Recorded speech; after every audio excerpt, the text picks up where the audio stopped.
Hello. I set a goal for myself this year, and it was to become more consistent with my art. I wanted to eliminate ups and downs, be more stable with my output, and just be able to draw whenever, especially if I wasn't in the mood. And hopefully this could all lead to steady, consistent growth. So before the new year started, I built a plan, referenced some different professionals and their lifestyles and habits, and now that it's been a month, I want to share what I've applied and how that's worked for me. Of course, there's always something to improve, and I definitely don't have it all figured out, but I think this has been a really good month for me.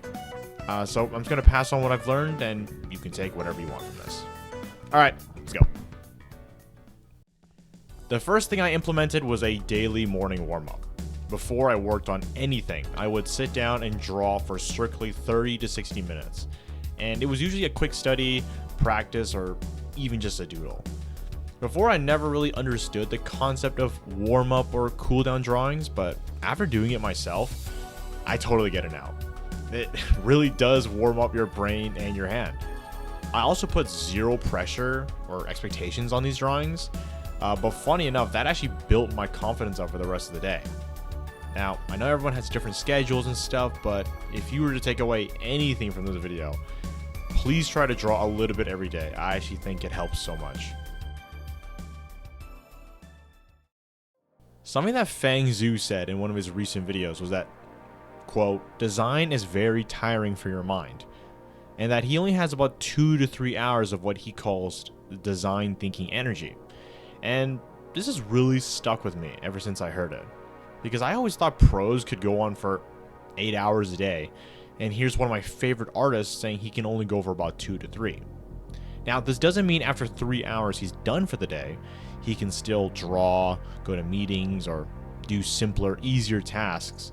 But again, he's saying specifically design is very tiring for your mind. And this has been the benchmark I've been trying to meet every day. I've been doing my professional and personal work from Monday to Friday. And yeah, just like Fang, after about 3 hours, my brain also gets fried. And that's when I transition to easier tasks like research or giving and collecting feedback or just technical stuff. That's repetitive and doesn't really require thinking, just execution. I find that this benchmark has felt really healthy, and I hope in the future I can do 3 to 4 hours of intense work during the day and then a few more in the evening after a nice break. Speaking of breaks, they're awesome. I've been giving myself 10 to 20 minute breaks after 1 to 2 hours of work, and I always give myself a quick snack or watch a video or try to give myself some type of reward, and this has really helped me pace myself and avoid burnout. I also really want to promote the idea that you should listen to your body and your mind. Your body will let you know when it's done, so you should rest. Rest is super important for your growth, so don't try to push past your limits all the time. Instead, you should work to raise your limits. So yeah, take breaks, reward yourself appropriately, and I found that it's helped me pace myself a lot better throughout the day. Something that's been really helping me stay focused is putting on a timer for either 30 minutes or an hour. Now, I don't know the psychology behind it, but I have consistently found that it helps me focus on whatever it is I'm doing. And after that timer is done, I take my quick break, and when I come back, I have a fresh perspective on whatever it was I was doing. So, yeah, I don't know. The timer, it helps me lock in for some reason, so it's great. Maybe try that. Going to the gym is also great. Everybody and their grandma knows that. But for artists specifically, I actually think it's great for anatomy.